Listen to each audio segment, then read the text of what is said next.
Sehingga memang kita sekarang sedang sangat aktif dan kita sudah punya beberapa potensial aset yang kita akan akuisisi, tentu ini proses ya, yang semuanya dalam tahapan produksi.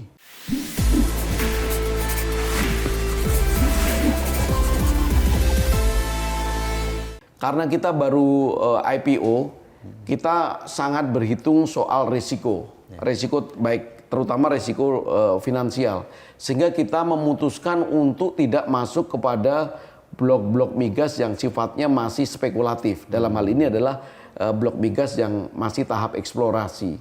Sehingga memang kita sekarang sedang sangat aktif dan kita sudah punya beberapa potensial aset yang kita akan akuisisi, tentu ini proses ya, yang semuanya dalam tahapan produksi. Sehingga kita sedang melakukan penunjukan pihak ketiga, expert pihak ketiga, baik sisi teknikal, sisi keuangan maupun legal, untuk melakukan assessment terhadap beberapa potensi aset yang mungkin kita bisa akuisisi untuk menambah kinerja perusahaan. Jadi ada bocorannya mungkin yang bisa dibocorkan gitu. Nah, ini sangat hati-hati. Tentu di satu sisi saya ingin memberikan kabar baik, tetapi saya tidak ingin overpromise dalam arti karena dalam konteks akuisisi apalagi aset-aset migas itu ada beberapa hal. Yang pertama, kalau aset migas nasional itu sangat highly regulated. Kita tidak bisa melakukan disclose atau keterbukaan publik sampai mendapatkan approval dari pemerintah. Bahkan untuk membuka data room, misalnya kita mau melihat satu aset migas, kita ingin melihat berapa sih produksinya, berapa cadangannya dan sebagainya. Kita harus mendapatkan 2 persetujuan. Yang pertama dari kantor BKPM, Badan Koordinasi Penanaman Modal, sekarang berarti Kementerian Investasi. Kedua dari Kementerian SDM. Jadi setelah kita mendapat approval dari mereka, baru kita boleh melihat datanya. Setelah melihat datanya, kita akan melihat bagaimana valuasi berdasarkan data tersebut. Saya bisa menyampaikan sebenarnya, tetapi itu bukan kepastian apakah akhirnya kita akan akuisisi aset tersebut. Karena semua tergantung kepada apakah nilai komersial yang kita perhitungkan itu bisa kita bayar dengan memperhitungkan seluruh risiko yang ada. Kira-kira begitu. Artinya sebetulnya kalau kita bicara fundamental ya, perusahaan ini relatif mestinya terjaga ya. Terjaga dan mungkin cenderung naik kalau lihat situasi geopolitik belakangan ini ya. Kalau kita lihat fundamental berarti kan kinerja perusahaan. Kinerja perusahaan, saya sekali lagi sampaikan, kinerja dari 2 aset besar kita ini cukup solid. Operatornya ada PetroChina di Jabung dan ada ExxonMobil di Cepu. Kemudian kalau kita ngelihat tension, karena harga minyak sangat dipengaruhi oleh geopolitik global.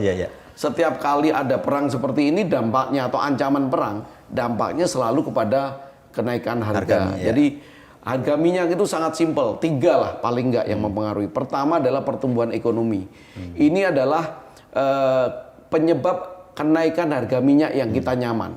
Jadi ekonomi dunia tumbuh, permintaan atas energi naik sehingga harga minyak naik. Yang kedua adalah jika terjadi penurunan suplai minyak dunia. Biasanya diputuskan, misalnya OPEC memutuskan untuk mengurangi produksi misalnya 0,5 juta barrel per hari. Itu juga akan menaikkan harga minyak. Yang ketiga ini penyebab yang sangat cepat dampaknya, tetapi sesungguhnya tidak nyaman kita sebagai pelaku industri, yaitu adanya perang. Contohnya kemarin ketika terjadi serangan dari Israel terhadap Iran, itu langsung harga minyak naik 8-10% dalam 3 hari. Malah kalau sampai kemudian ancaman yang dilakukan Iran ini terjadi, yaitu penutupan Selat Hormuz, itu bisa menutup atau mengurangi pasokan dunia mungkin hampir 1 atau 2 juta barrel, yang itu cukup besar pengaruhnya terhadap harga minyak dunia. Sehingga ya itu tadi, kita sangat tergantung dengan faktor eksternal dalam konteks harga minyak. Kalau yang lainnya susah, mungkin kalau perang malah seneng dong. Ini sama kayak sama kayak bisnis rumah sakit. Bisnis rumah sakit itu kalau ada wabah COVID begitu, ya itu bisnis bagus. Sayangnya begitu. Tapi saya rasa begini, minyak seiring pertumbuhan ekonomi dunia juga saya rasa masih akan cukup tinggi ya permintaan masyarakat dunia. Karena beberapa kali orang selalu bilang, wah ini minyak akan menurun prospeknya karena kebangkitan renewable energy. Tapi beberapa fenomena yang terjadi belakangan kita lihat pertumbuhan pasokan energi dari yang berbasis renewable energy itu selalu tidak cukup untuk bisa mengcover kebutuhan, sehingga saya percaya dengan beberapa orang yang mengatakan bahwa dunia ini tidak mungkin tidak bergantung kepada energi fosil. Kira-kira begitu. Oke Mas, Mas Mantri kan sebetulnya belum lama ya jadi Dirut, sebelumnya kan komisaris atau komut ya? Ya, kalau di Ratu saya menjadi Dirut baru tanggal 30 April. 30 April. Setelah RUPS, sebelumnya menjadi komisaris dari bulan September.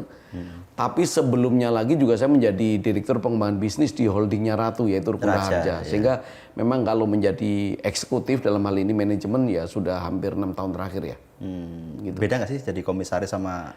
Nah, ini banyak pertanyaan, ini menarik nih. Konteksnya adalah kalau kita lihat fenomena yang lebih luas soal penunjukan komisaris oleh pemerintah di BUMN.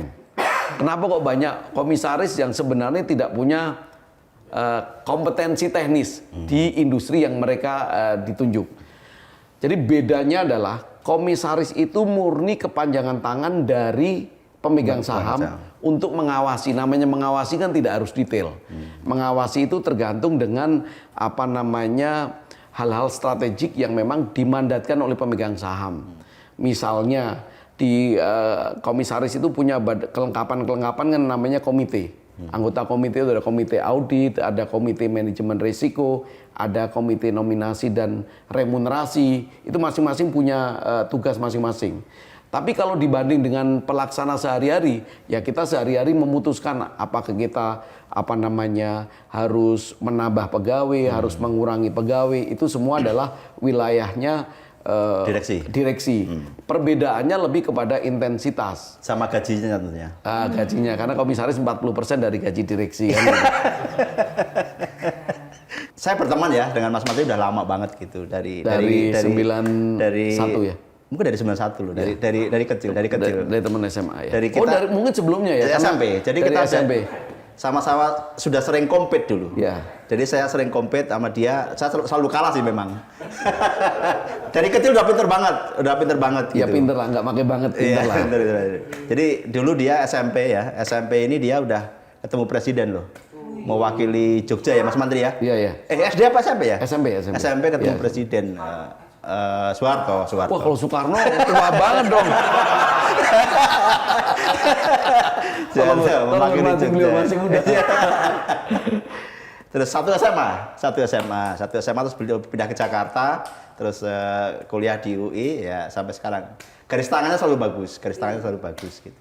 Mas Mantri mungkin ada satu filosofi dalam karir. Ya, sebenarnya saya tidak pernah punya cita-cita secara spesifik menjadi apa gitu ya.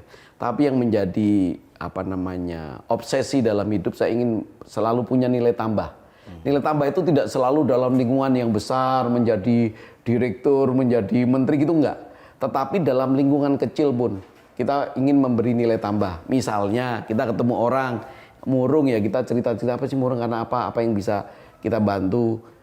Entah sekedar pendapat atau uang kecil atau akses informasi, itu di lingkungan kecil. Ya, kalau di lingkungan perusahaan, saya selalu berpikir ketika saya mendapat gaji, let's say lah, saya mendapat paket gaji setahun 1 miliar gitu. Saya selalu berpikir bagaimana perusahaan mendapat nilai tambah dari saya yang nilainya minimal 1 miliar. Itu betul-betul secara disiplin saya hitung. Bagus nih kalau semua karyawan, semua saya hitung begitu. Karena begitu, saya tidak ingin sepanjang perjalanan ini kan kita akan dinilai dari track recordnya. Jadi oh ya Pak Mantri waktu di perusahaan A dia berhasil meningkatkan sales menjadi sekian, oh dia berhasil membuat perusahaan hubungan dengan masyarakat menjadi baik. Misalnya waktu saya kerja di perusahaan minyak di Maluku, ada di namanya di Bula. Bula itu dari Ambon masih terbang sekitar 1 jam. Yang saya perbaiki adalah peningkatan keterlibatan dari pegawai lokal. Yang saya perbaiki adalah hubungan baik dengan stakeholder lokal. Yang saya perbaiki adalah tingkat kesejahteraan pegawai lokal. Hal-hal seperti itu membuat saya merasa punya impact kehadiran saya dibanding ketika saya belum hadir. Dan bukan melebih-lebihkan ya, ketika saya berada di sana, pegawai itu gajinya meningkat cukup signifikan. Beberapa pegawai yang belum pernah melihat Jakarta, saya kirim ke Jakarta untuk melihat training, untuk mengikuti training. Hal-hal seperti itu kecil, tapi saya yakin itu punya dampak. Tidak secara kemampuan teknis, tapi ketika orang dari kampung kita kirim ke Jakarta training, saya sering bercanda sama teman-teman, mereka lihat Monas aja jadi pinter kok, belum ikut trainingnya.